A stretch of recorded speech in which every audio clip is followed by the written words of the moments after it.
Next है क्राउन-ओ-मैटिक break. क्राउन-ओ-मैटिक जो break होती है तो ये क्या है? ये एक ऑटोमेटिक इमरजेंसी ब्रेक होती है जो कि जब भी रिगिंग का काम किया जा रहा होता है या ड्रिलिंग की जा रही होती है ज़मीन के अंदर, उसको रोकने के लिए इस क्राउन-ओ-मैटिक ब्रेक को यूज़ किया जाता है। और ये जो ब्रेक होती है तो ये मोस्टली क्या करती है कि ये जो ट्रैवलिंग ब्लॉक होता है, ट्रैवलिंग ब्लॉक का मतलब वो ब्लॉक जो कि वहाँ पर रिगिंग के अंदर पाइप्स वगैरह को लेके जा रहा है या निकाल रहा है, उसको क्या कर रहा होता है, हैंडल कर रहा होता है और उसको वहाँ पे क्या कहता है, टाई कर देता है, उसको वहाँ पे रोक देता है ताकि वो मूवमेंट वगैरह को रोके। और ये साथ ही जो ट्रैवलिंग ब्लॉक होता है तो उसकी जो लिमिट जब वो एक्सीड कर लेता है तो ब्रेक क्या करती है, ऑटोमेटिकली उसके ऊपर अप्लाई होती है और पूरे सिस्टम को क्या कर देती है, बंद कर देती है। उसके बाद नेक्स्ट आ जाता है वाटर टेबल। तो जो वाटर टेबल है तो वाटर टेबल क्या होता है? It is just a 2 piece of wood that is lying beneath the block crown and it lies 142 feet above the rig floor. Whenever the traveling block exceeds its limit, then instead of hitting the crown block, it hits the WT well tubular system, and because hitting in such a manner safe or crown block. अब ये जो water table होता है या water table करता है क्या है कि ये दो यानी लकड़ियों के पीसेज होते हैं, दो टुकड़े होते हैं। अब ये मोस्टली ग्राउंड लेवल के नीचे वहाँ पे मौजूद होते हैं और इनका काम क्या होता है कि जब भी जो वेल को एक ड्रिल किया जा रहा होता है तो वाटर टेबल वहाँ पे ऑयल एंड गैस के अंदर वहाँ पे इसको मैनेज कर रहा होता है। और मैनेज करते वक्त क्या करता है कि ये रिगिंग की जो रोटेशन वगैरह होती है तो उसकी बेस पे वहाँ पे जो दो टुकड़े हैं वो एक्चुअली क्राउन जो स्वेयर है उसके प्रोटेक्ट कर रहे होते हैं और साथ ही जो वुडन ब्लॉक है तो वो क्राउन ब्लॉक के नीचे रखा जाता है ताकि उसको ओवररन मतलब उसकी स्पीड को ज़्यादा इंक्रीज़ होने से और जो साथ ही जो स्टील्स वगैरह हैं उनको भी डैमेजेस से रोकने के लिए काम कर रहा होता है। मतलब चीज़ें आपस में न टकरा जाएं और वहाँ पे कोई स्पीड एक्सीड ना कर जाए, उसके दरमियान ये जो है वाटर टेबल को यूज़ किया जाता है।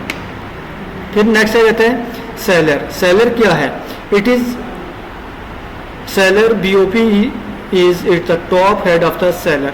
अब BOP का जो टॉप हेड होता है, BOP जो ब्लो आउट प्रिवेंटर होता है, उसका जो मेन हेड होता है जो उसका माउथ बना होता है उसे किसका नाम दिया जाता है? सेलर का नाम दिया जाता है। और इसका पर्पज़ क्या होता है कि इसका पर्पज़ ये होता है कि जो वेल हेड के ऊपर जो इक्विपमेंट्स वगैरह हैं उनको स्पेसेस देना और वहाँ पे जितनी भी हाउसिंग की प्रैक्टिसेस हैं जो केसिंग वगैरह है उसके अंदर वहाँ पे जो केसिंग का काम करना और वहाँ पे साइड से जो वेल के ब्लॉक होने के चांसेस हैं उनको प्रिवेंट करना।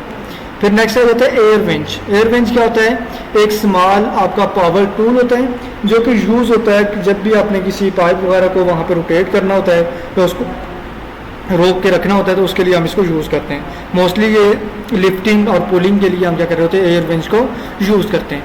टू स्टैंड अ पाइप वो यूज़ एयर वेंच। जब भी हमने एक पाइप को खड़ा करना होता है या उसको रोक के रखना होता है उस वक्त हम एयर वेंच को यूज़ करते हैं।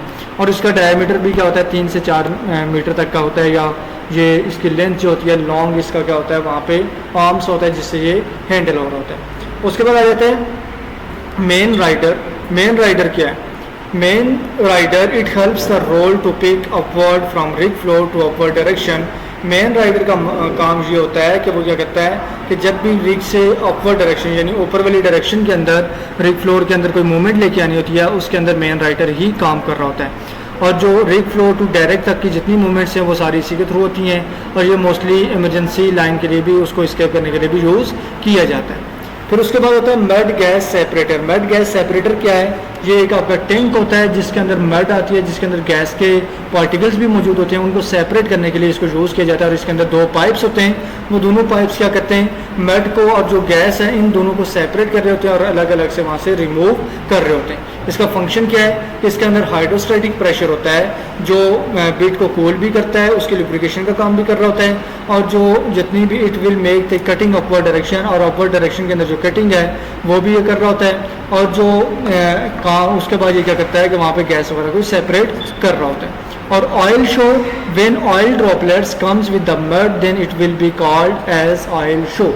ऑयल शो का मतलब जब ऑयल दिखाई देना शुरू हो जाता है, जब मड के साथ ऑयल के वहाँ पे ड्रॉप्स वगैरह कतरे आना शुरू हो जाते हैं उसे ऑयल शो का नाम दिया जाता है। अब इसका इफेक्ट क्या होता है? व्हेन गैस बबल्स कम्स, जब गैस बबल्स आते हैं तो उसके साथ ही उसके बाद क्या होता है कि आपका ऑयल के आने के चांसेस होते हैं, क्योंकि सबसे ऊपर गैस होती है, फिर ऑयल होता है, उसके बाद वाटर होता है।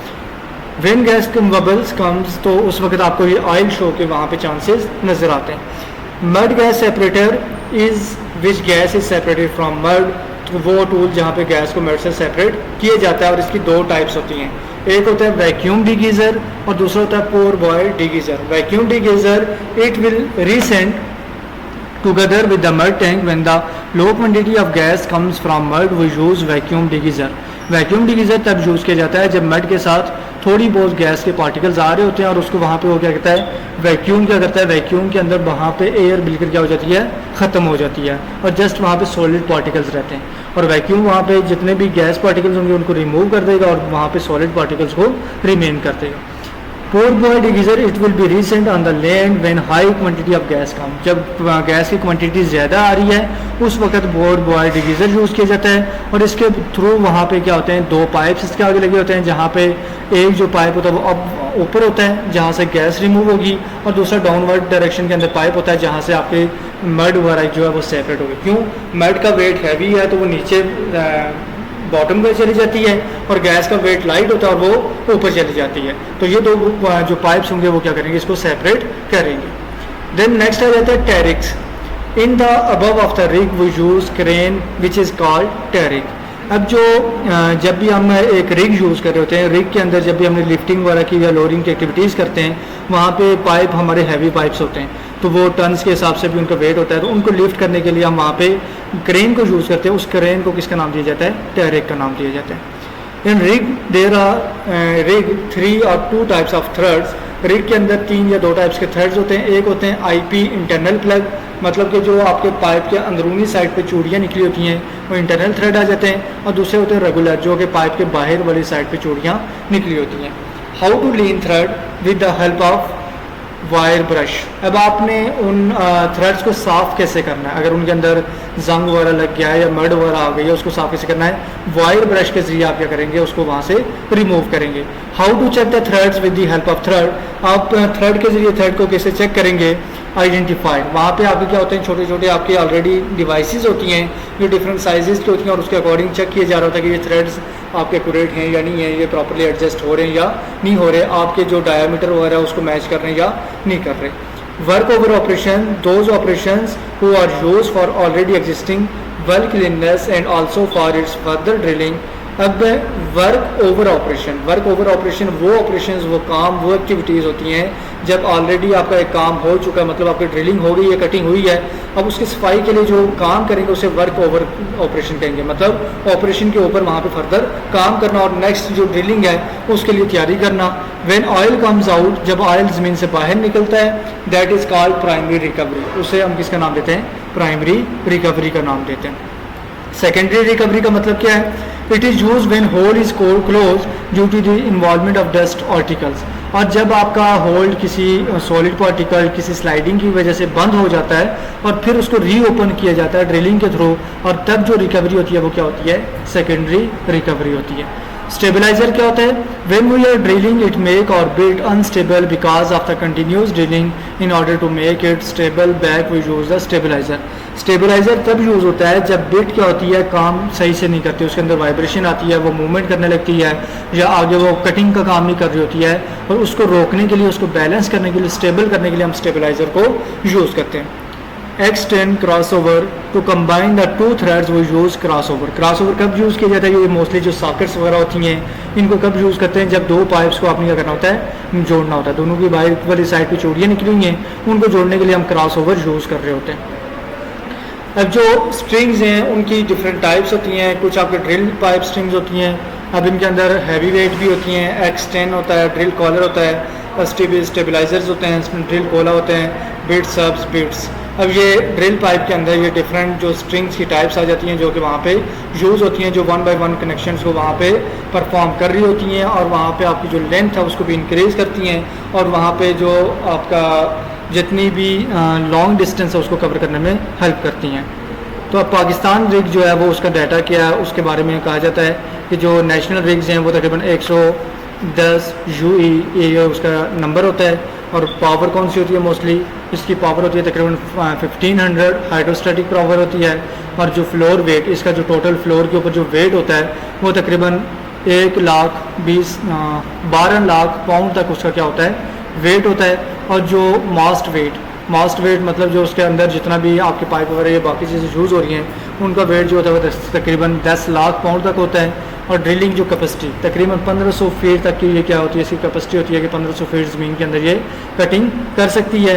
और इसका जो ट्यूबुलर वेट होता है या कैपेसिटी होती है वो तकरीबन 1500 टन होती है। जो इसकी वेट कैपेसिटी है, जितना वेट ये बियर कर सकती है वो 1500 टन तक कर सकती है, जो कि तकरीबन आपका आ जाता है 3 लाख पाउंड तक वजन आ जाता है, जो कि इजीली बियर कर सकती है। उसका जो रिग फ्लोर होता है, रिग फ्लोर की जो टोटल हाइट है, जहाँ पे आपको सामने रिग नज़र आ रही होती है, प्रॉपर उसके टॉवर वगैरह सारी चीज़ें वो 30 फीट तक होती है।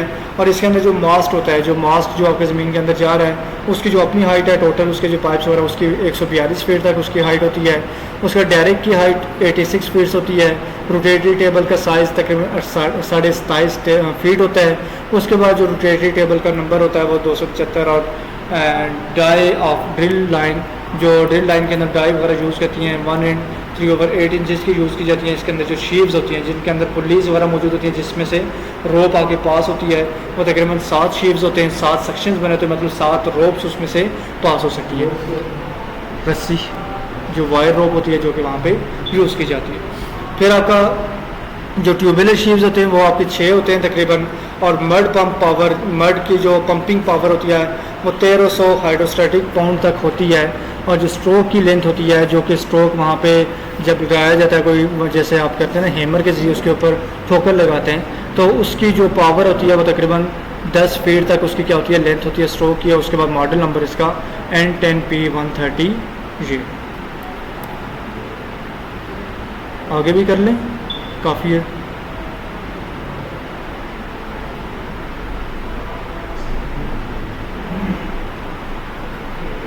काफ़ी है इतना।